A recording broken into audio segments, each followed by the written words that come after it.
Ladies and gentlemen, boys and girls, peeps and seeps, welcome back to the Mac Life, the #1 podcast here in the world. We're back for episode 181. If you're new to the channel, we have absolutely everything to do with making money online, living your freest life, because what's the good of money without freedom? And I show you all the hidden strategies online that others won't for free. This is the value show. Now, if this is the first video that you have watched or that you're listening to, okay, these are podcast style formats. So we're on Google Podcasts, Apple Music, Spotify, we're everywhere. So essentially I do them in podcast style format. We go over updates that are going on in the Mac life. I have a master strategy behind why I'm doing that. Okay, and then basically we get into a topic that's to do with the title. That's the way I have it scheduled at the moment. However, I'm going to have to start rethinking how I speak about these videos, because when I chop them up and I give them different titles, okay, it's going to conflate and be a little bit confusing. But the main reason you're here for this video is to look at finding Onlyfans models to work with.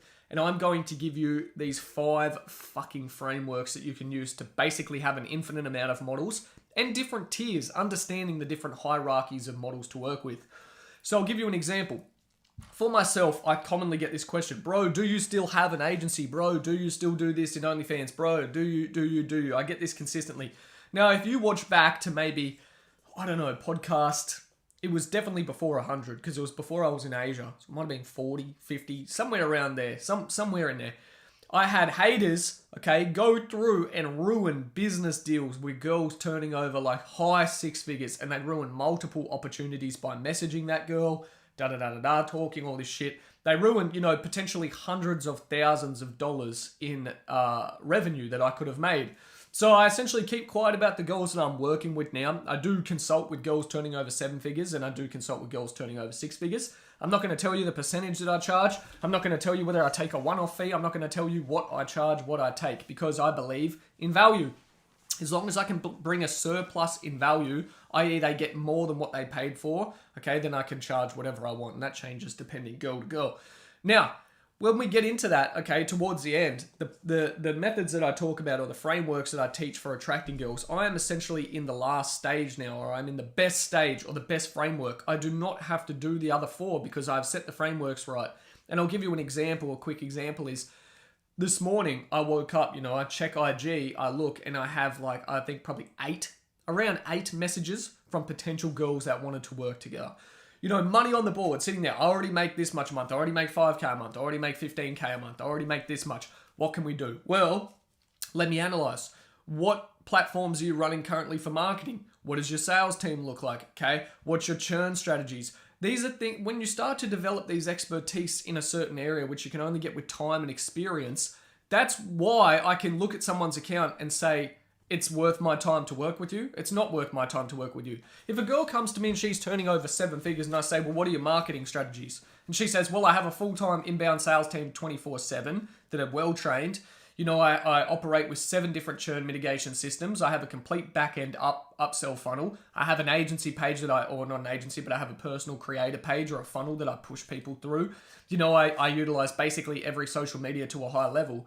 How am I going, and I price high?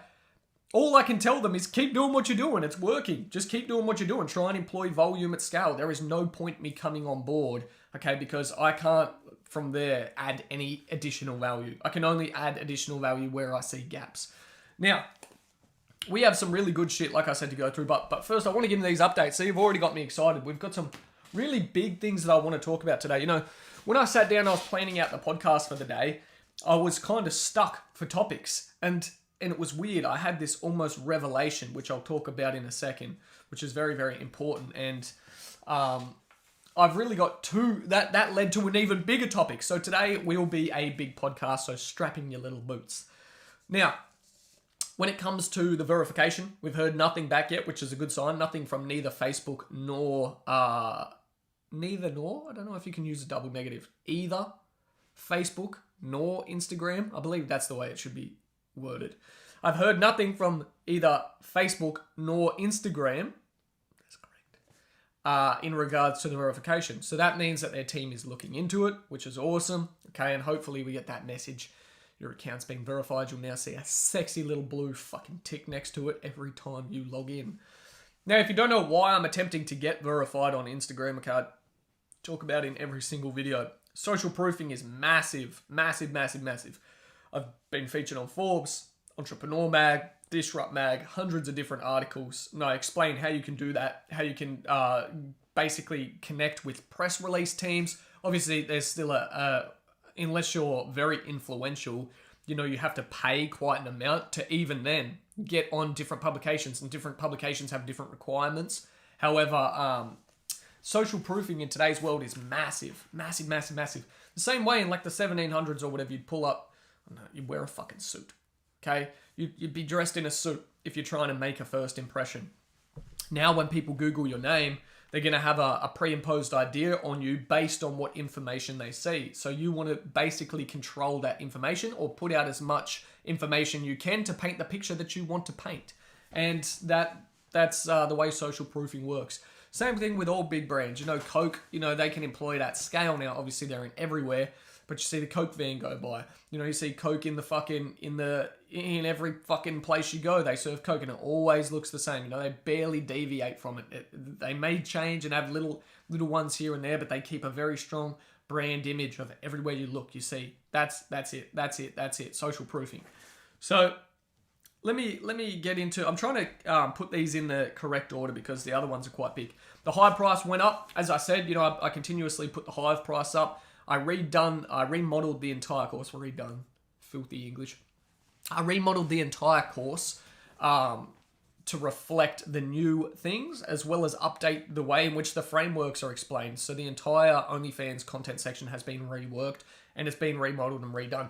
All of my e-commerce information from here on out, except for the people that are still in the Hive waiting for the e-com, because I will be putting in the stuff that Adam and Ben are contributing in there as well. All of my e-com stuff is now free. Why? Because I profited from... This is my progression, if you don't know. When I started out with online businesses, I lost a lot of money testing myself. Then I discovered Facebook Marketplace. I made a lot of money. Now, when I say I made a lot of money... What's this? Another delivery van. They're pulling in here? They are. When I say I made a lot of money, hundreds of thousands of dollars profit before I ever started going, you know what, I'm going to teach people about Facebook Marketplace. And so then I started teaching people about Facebook Marketplace and e-commerce. You know, I had consulting client. I consulted with all different clients in different areas too. So we built out from there. And then I transitioned from e-commerce to OnlyFans because I saw that it's essentially the same thing, but selling the easiest thing in the world. So you can watch back when I started. You know, it was pretty much near the very start of this podcast. And you can see the amount of time that I've been plugging into the OnlyFans industry there. Hold up, I've got 2 parcels. So I was talking about when I transitioned to OnlyFans. So I've got some vitamins in the post. When I transitioned across to OnlyFans, you can see when that changes. And you can see that since then I've been working at it, building expertise.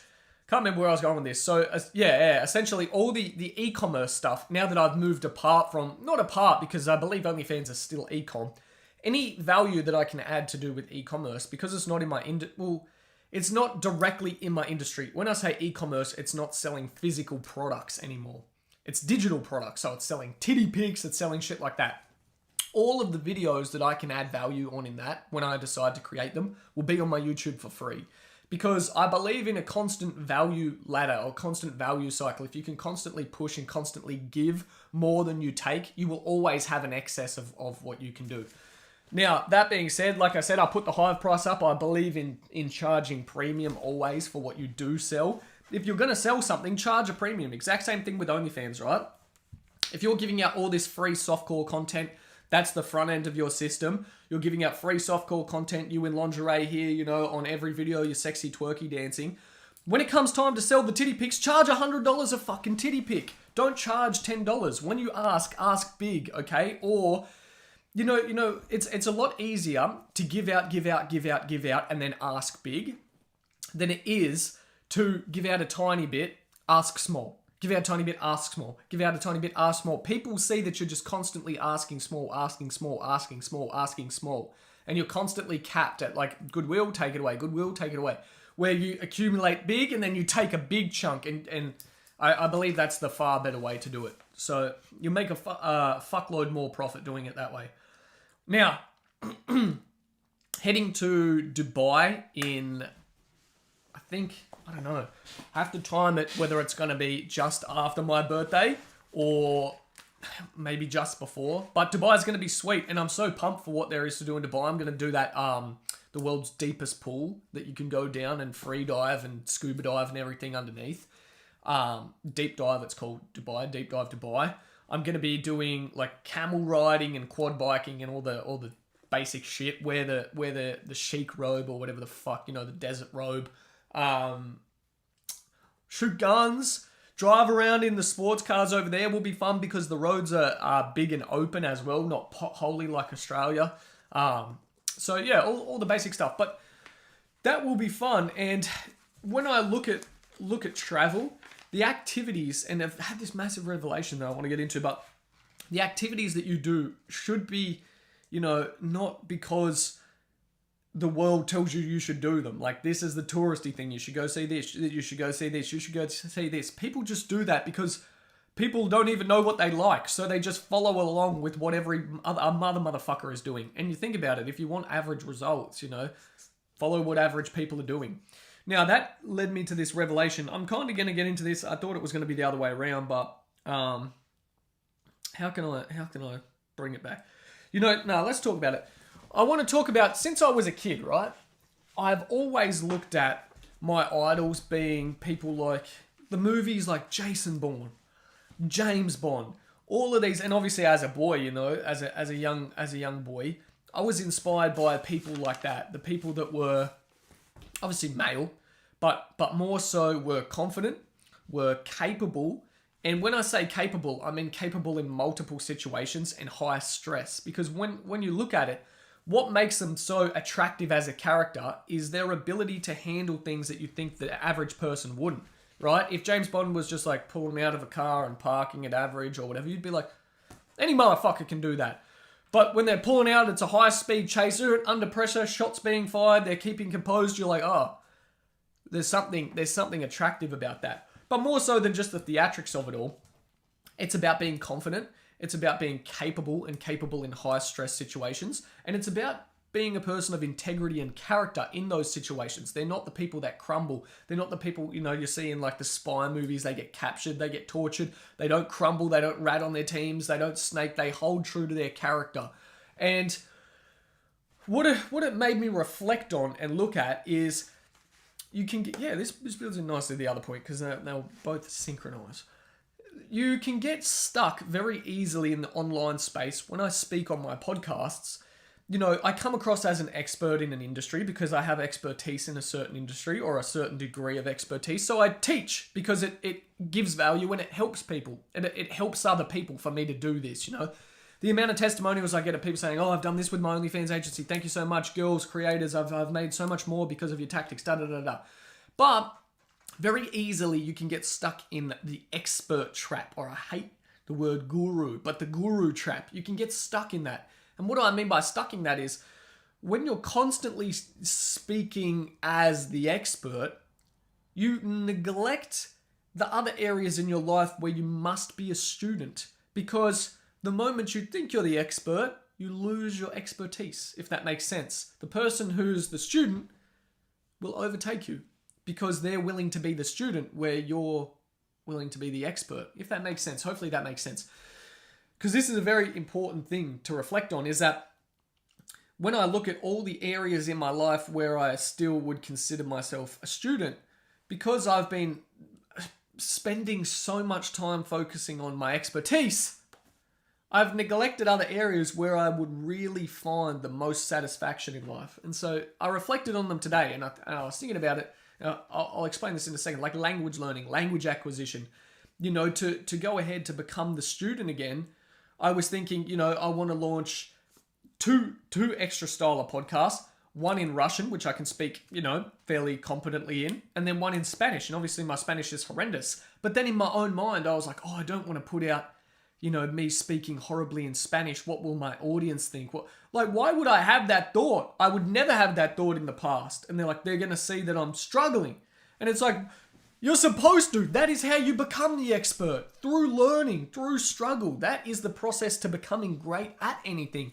And so you can get stuck in this trap. And I've seen it go through people where they become an expert in their lane and they're so scared to not be seen the expert again that they they are not willing to be the student in anything else, and they become completely capped in their life. And from today, I made sure that I remind myself, because I could feel myself almost starting to adrift into that other lane, that it's very important not to do that. And it's very humbling. We had a gym that started up. So essentially, where I was training in the Blue Mountains Center, essentially we had 4 or 5 jiu-jitsu black belts at the time.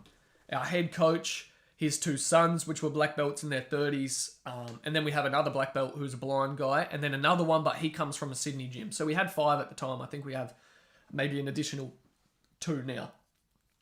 But a gym started up in the other town not too far away, maybe a 40, 50 minute drive. And that gym, started up, and they had kickboxing, they had karate, taekwondo, all these things. And essentially, my coach went down there and told them, hey, this is what jiu-jitsu is. Maybe you want to incorporate it. We could send one of our black belts down to help teach and give you some accreditation and stuff.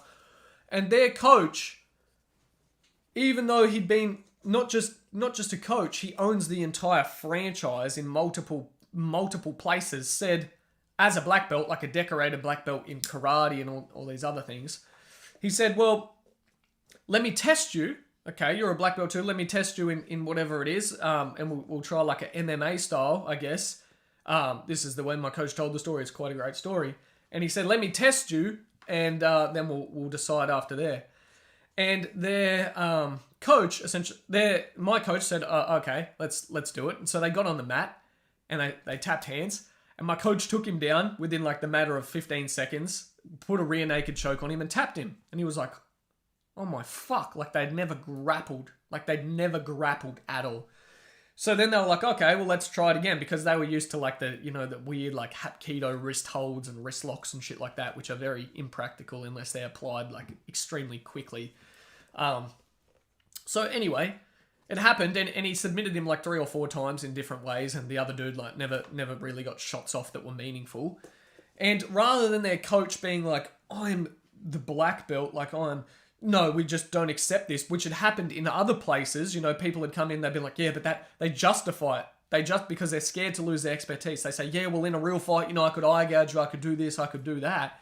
Their coach was like, perfect, when do we start? I'll sign up too. I'll become a student. Who do you want to bring down? And he become a white belt, and he started training as a white belt again in jiu-jitsu. And then from there, I believe he's maybe nearly a purple belt now in jits. Like, he's been at it quite a while. Maybe 5 years, I think, 6 years. And obviously, once you're a blue belt, he was the head coach at their gym, teaching as a blue belt, applying new things. And then we'd send down our black belts from our gym once every, week or twice a week, and they would coach, and he would learn and stuff like that, and he would continue to learn. But think of the growth that happened there, and the growth of everyone, because he was willing to become the student again. But a lot of the time we can just hide away in ourselves and say, no, it wouldn't work. And I love debating with people who say jiu-jitsu wouldn't work. They say, well, jiu-jitsu wouldn't work in a street fight. Jiu-jitsu, you take someone down, you're going to get your head kicked in, da-da-da-da-da. Correct. Very correct. 99% of the time, you go down, there's multiple people, you're going to get your head stomped in, whatever. But what happens if it's just you and someone, you get in an argument, you think, oh, your boxing and kickboxing's been great, and they take you down, and you don't know at least how to scramble up to your feet. And you think, oh, I can just stand up. I tell you, you're going to be in a fucking world of trouble the moment they start rapping on things. They got a Kimura on you, they're raining elbows on you at the same time. You're going to be in a world of strife. But it's just the idea of, for myself, and this is why I love jiu-jitsu, because it's a constant reminder to be the student. I can go in, I can grapple, and this is what I love about jits. I can grapple with dudes who are double my size, 120, 130 kilos, whatever, massive dudes, right? If they've never done jiu-jitsu before, I will smoke them. I will obliterate them. I'll tie them up in fucking leg locks. I'll choke them religiously with guillotines. I'll choke them religiously with rear naked chokes. And yes, strength does play a part. They could train a less amount of time than myself, and because of their size advantage, they'd be able to beat me. But because I have that information advantage, I'm able to smoke them. This isn't anything cocky at all. Because I can train for so long and do that, but then I can come across, a high-level purple belt and just be smoked non-stop, completely smoked. And the exact same thing in striking martial arts. In Muay Thai, you can go up against a beginner, light them up, and you're like, this motherfucker's never trained, you feel great. And then, you train in Thailand against some dudes there that had 300, 400 fights, and they make you feel like an infant. So it's just the constant being the student. And so whilst you can become an expert in an area, you should never lose sight of learning more. Never lose sight of becoming the student. And that's how I'm able to learn so quick, especially in the OnlyFans industry. But I've found that it's like it almost hindered me in other areas because, like I said, I was going to start the Spanish one. I was like, oh, fuck, but, what if I don't, I'm not great, and then what if after 3 months, I'm still not great, and then everyone's like, fuck, your thing doesn't work, your methods for learning don't work, and it's like, what, you're afraid of failure? When have I ever been afraid of that? So it's almost like this is something that you have to self-actualize or self-realize after time.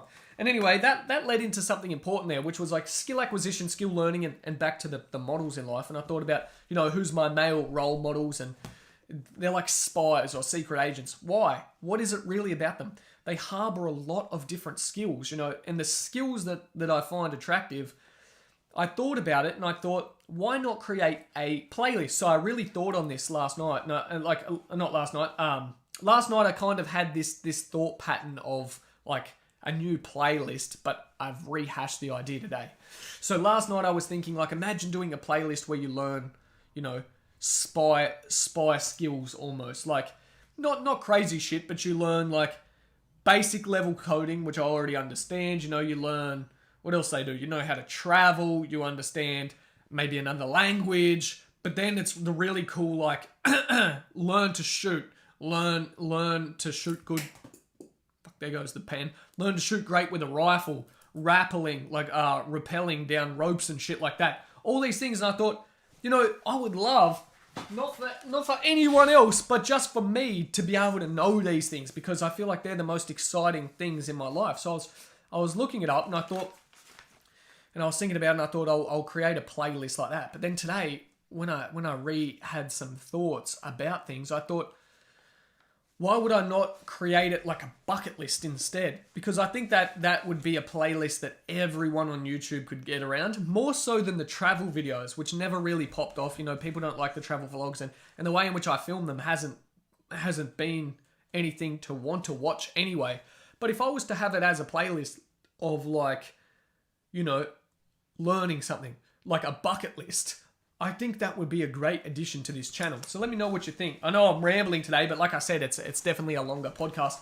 I feel an awesome fucking thing to do would be like write down an entire bucket list of crazy shit and tick them off. And I've already ticked off quite a heap in my mind what I reckon, but I wish I'd filmed them at the time, like when I was a kid, like riding an elephant or going to NASCAR, or like experiencing all these things on a bucket list that you would think is cool.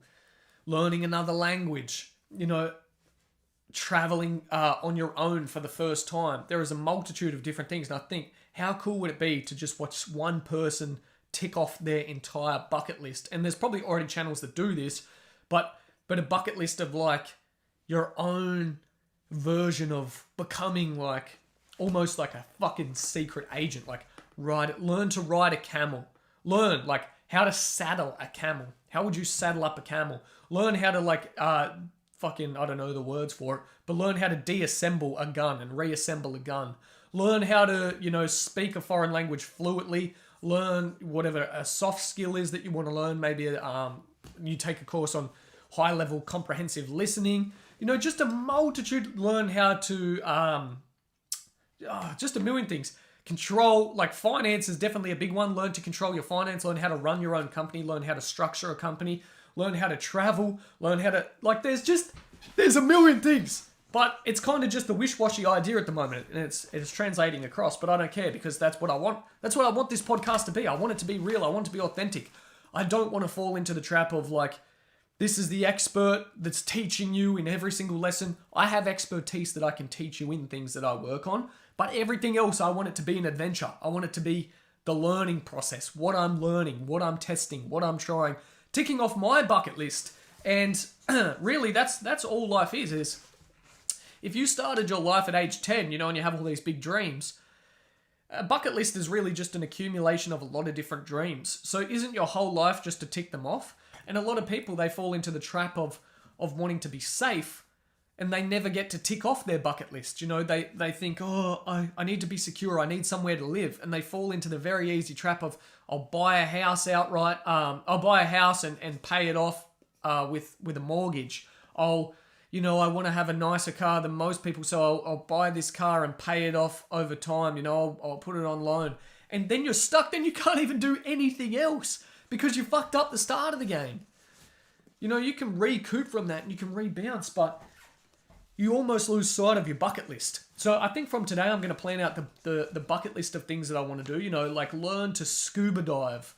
You know, there's even the things that would terrify me, like, you know, the water course, the drown proofing course, where you go in, they put you in the pool. Like, I've always been, I swim. I used to swim pretty much every few days while I was living back where I was before going traveling. However, you know, drown proofing sounds horrendous. Where they basically tie you up and chuck you under the water and get you to the point of like near drowning and pull you out and shit like that.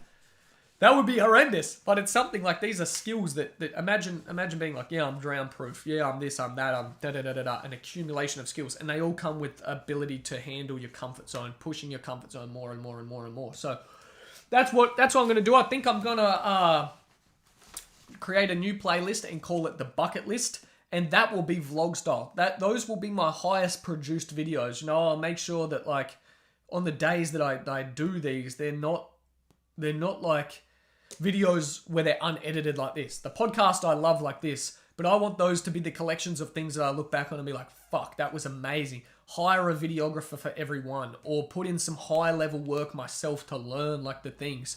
I just think that would be exciting. So I've rambled for fucking quite a lot today. And I think the last little update of the day that I want to add to everyone is that I've been testing this new thing, basically from Keno Body, Greg O'Gallagher as well, about training, and it's been working. My strength has gone up significantly. You know, I've definitely put on muscle mass and size. I've stripped a bit of body fat as well, even though I basically have zero body fat.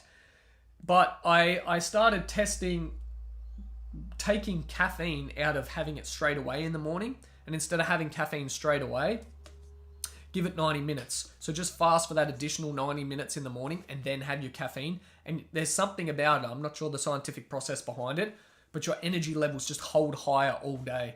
And so that's what it is. Now let's get into the OnlyFans content. So thank you for sticking around, listening to the ramble. Hopefully if you're here, you enjoy these fucking rambles.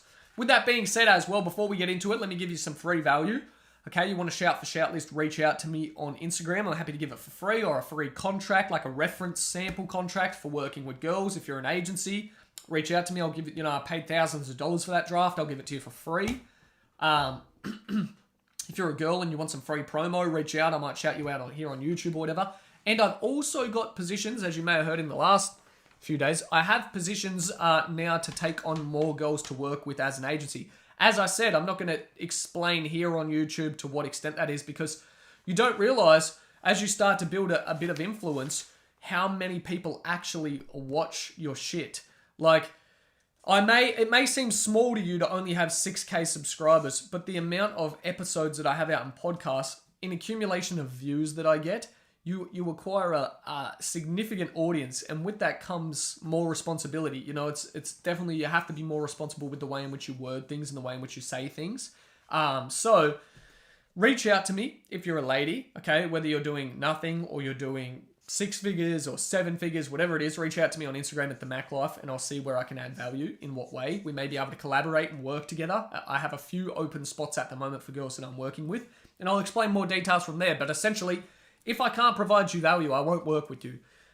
When you message me, the best part is you can be assured that if I can't increase and give you more value than what you're going to pay for, I won't offer it to begin with in the first place. And that's something I've learned over time of building a business that you want to be around long term and be sustainable, is that you always must try and provide an excessive value. That is the best formula for success in business.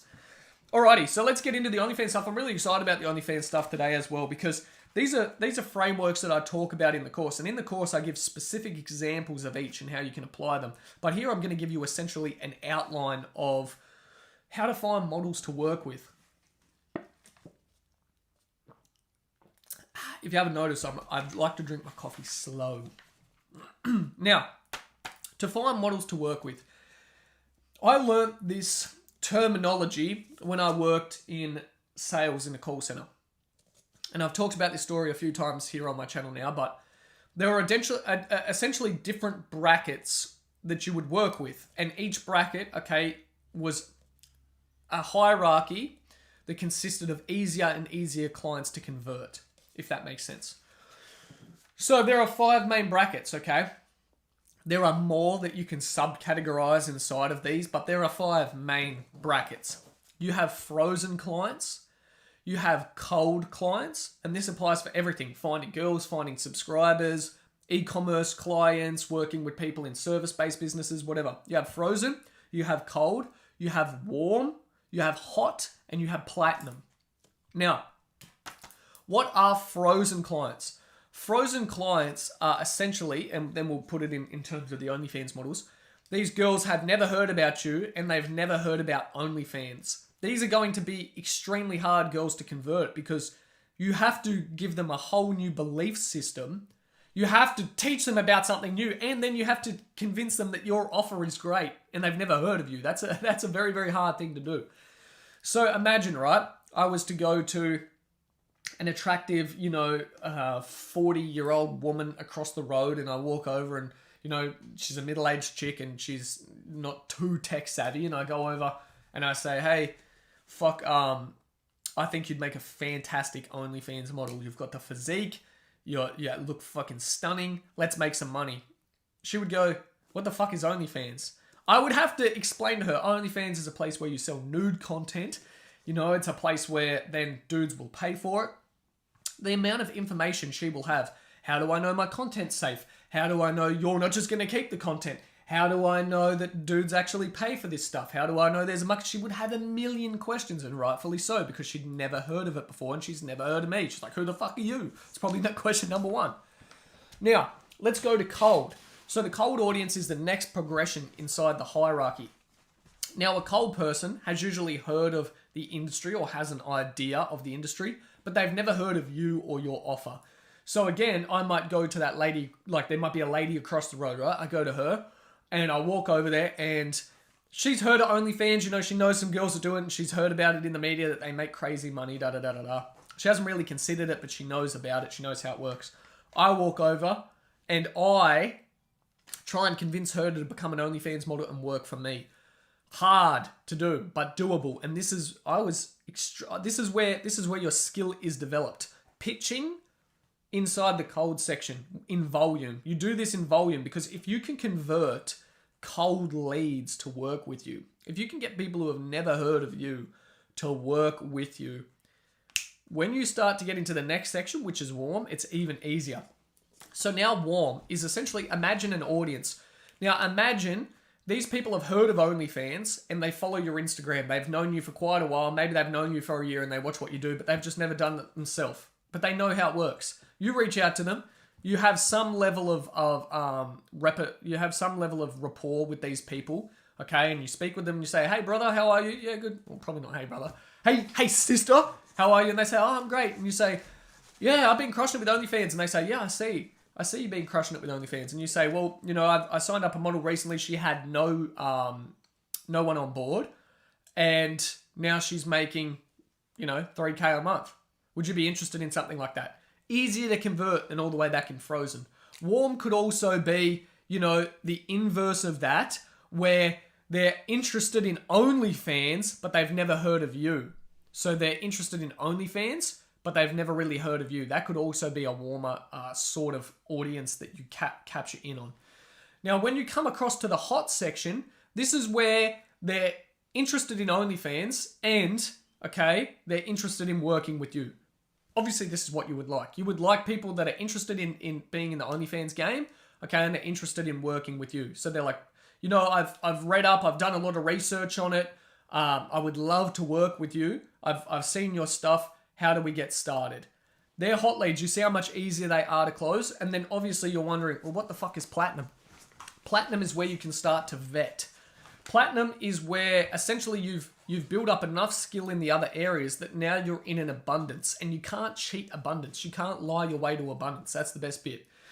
You're in an abundance, so you can start to put vetting procedures in place. So you could have a form, right, on your personal agency page that says, currently we're only accepting models that do this amount. Okay, please let me know what you know about the industry, the current amount you're turning over, da-da-da-da-da. So these are platinum. So those girls that come through, they're hyper interested in working with you. They've been through the vetting stages and they understand, oh, they're only working with someone earning this much, and then they reach out to you willing to work. That is platinum. They're your hype. Like, you only need a handful of those to be able to create significant amounts of wealth. So that's essentially how the framework works. And I'm going to give you basically an idea of how you could work in each section to go ahead and find girls. Now, Frozen, go fucking nuts. Tell everyone you know and everyone you don't know that you do OnlyFans and you want them to work with you. It's going to be very, very hard to convert Frozen leads. If we were ever on the Frozen lists in the call centers, you were like, fuck. And you're probably thinking, well, what's the difference about, Frozen and cold? How do they collect that data when you're selling, via the phone? Obviously, I wasn't selling OnlyFans. But Frozen would tend to be rural phone numbers. And the reason they are rural phone numbers is because, don't know why, obviously there's going to be like some generalization, which I don't give a fuck about, because I generalize a lot of things because I think that's how the human brain works. It's smart to generalize. That's how we stay alive. People that live in the outback, or further, especially outback Australia, have little patience for people that work in call centers to ring them and try and sell them something. If you're ringing someone in the city that doesn't know about you and doesn't give a fuck about the call center, they're still infinitely easier to close than someone in the outback. Because you ring some farmer dude who's fucking heard the phone ring and he's come inside from fucking milking cows or whatever the fuck he's doing on that farm. He's out there doing something ridiculous, fucking trying to get chickens in a pen. And he's like, fuck mate, the phone's going. He comes in, he answers, and you say, yeah, g'day, it's Thingy from the call center here in Sydney. Fuck off, cunt. Fucking wasting my time. They'll rinse you. They are so hard to close. So Frozen, you really don't need to worry about, which is great because you can pretty much go straight to cold inside of this industry. But it's good to understand the hierarchy. So cold would just be cold outreach, okay? Look for people that are, kind of aware of the industry, but aren't aware of you. And you're probably thinking, where can I find them? Instagram, TikTok, it's super easy. I'm not going to show you here because I show that inside the Hive. But you can go ahead and search via hashtags. You can look up OnlyFans. You know how to find them. They're in all different sections, groups, forums, everything. You can go ahead and you can find these people to work with. And you have to cold outreach. And if you're saying, yeah, but they're very hard to convert. Yes, they are. Why? Because they're cold. You don't have expertise. You're trying to skip the grunt work. You're trying to come on board and say, I hired 3 girls in my first day. Now I'm making $16K a month. When is that ever going to happen? It's not going to. You're trying to skip the grunt work, and you can't skip it. It's a character trait that you lack, the grunt in you. So that's the cold. Now think about warm. What is warm? Well, maybe it's your audience that aren't aware of OnlyFans, but you have some sort of audience. Go and ask the girls that you already know that you hang out with. Ask your friends that are girls. Maybe there's girls that you know that do OnlyFans. Okay, you can reach out and ask them. They've probably never heard of your offer, but go ahead and ask them, hey, do you do OnlyFans? Are you interested in OnlyFans? Ask people through your socials. Now for hot, an example would be you could run intent-based ads. So you could run ads that pitch your offer to people, and then they've heard about your offer, and then they're the ones responding and messaging you. Okay, and then platinum would be to set up something like an agency funnel or a YouTube channel like this, okay, where people watch stuff of you, or they've heard about your offer, they've built rapport with you over a significant period of time, and then they reach out to you, they meet all your qualifications. That's why I talk about, as an agency and both as a creator, YouTube is of paramount importance. You need to have a YouTube channel. Do you know the amount of subscribers you can refer from YouTube is absolutely insane, and you can drive a shit ton to your channel with shorts. Look at the girls who have taken my advice, okay, and launched YouTube channels. Because I don't complain about this because this is the way the universe works. You can either complain or you can just you can capitalize on it. This is why I teach it. There are girls that start their channels. I've been working at my YouTube channel for 2 years. they can launch their channel and then within the space of months overtake the amount of subscribers I have. Overtake the amount of subscribers I have within months. Now, whether you think that's fair or not, it's not about fair. It's about the way the world works. You just have to be pragmatic with your choices. Okay, you weigh up your options and you always make the best option. And so, as both a creator and an agency that's looking for girls, you should be trying to employ, these tactics on all fronts, on all frameworks, besides maybe Frozen. Look at how are you doing cold in mass? How are you employing warm at mass? How are you leveraging your existing audience? Okay. How are you doing hot and how are you doing platinum? And an add-on to ultra platinum. Okay. Ultra platinum, which is essentially like something that you really don't need to know because it's inbuilt, is when your service is so good, the people that you work with or your clients will refer other people to you who they vet for you. That is ultra platinum. So, that's, for example, you buy a pair of Nikes. They're the best Nikes you've ever worn. You message a friend, bro, these are absolutely insane. Plus, they've got your size in a fucking 7. I know you're a big fan of fucking Nikes, bro. And they're here. You can buy them at fucking whatever, Rebel Sport, JD, whatever. I don't know what the fuck. You can buy them here, bro. Here's the link. That's an ultra platinum sale because essentially you're not even putting any workload to attract that other than the value that you've given out from your service is enough for people to refer you. So that's what we'd call an ultra platinum. That would be if you're in a call center, which you'd never see, that would be someone ringing you and saying, someone else donated, $150. They were my best friend and they told me how incredible it is that what you guys are doing. Can I donate 150? That's an ultra platty. That's a fucking, you just go home and jerk off for the day. That's a big one. So hope you all have enjoyed. If you did, you found this valuable, hit subscribe, share this with a friend. We're moving up in the YouTube algorithm. My subscribers dropped a little bit, not like overall, but the amount, how YouTube analytics updates, it dropped back to around 1,026, it says, per month is what I'm gaining. So push that fucking shit up. But it's weirdly enough, my subscribers dropped back, but my AdSense revenue now hit like a new peak, which is like 680 something a month. Estimated AdSense revenue. So I'll keep you all updated. As the YouTube AdSense revenue grows as well, people will come to me and they'll say, bro, how do you make so much money from just YouTube? I'll be able to say, look, it's just an add-on of providing value. And this is why I talk about it, talk about as an agency and a girl. You also get AdSense revenue. And if you stick with it long enough, I'm only earning, to some people that is probably a lot, but 600, I'm not going to describe the semantics of money, but imagine you can make $680 a month just from your YouTube AdSense revenue, just as an additional $700 a month. And then soon that'll be 1,000. So that's over 10K a year. And then, that'll be 2,000, that'll be 4,000, that'll be 8,000, that'll be 10,000. All of a sudden you're making 6 figures a year from YouTube. And then we'll just continue to build and build and build and build. So that's all for today. We got into some deep shit. I hope you've enjoyed it. I'm going to start to write up that bucket list. If you have bucket list ideas, let me know. And if they, in line with the stuff that I think I'd like, I'll get onto them. I've definitely got some cool ones in there. Learn how to saddle a camel, learn how to ride a camel, learn how to shoot a gun, learn how to skydive, and learn how to, there's a certain type of skydiving that you have to do with an oxygen mask.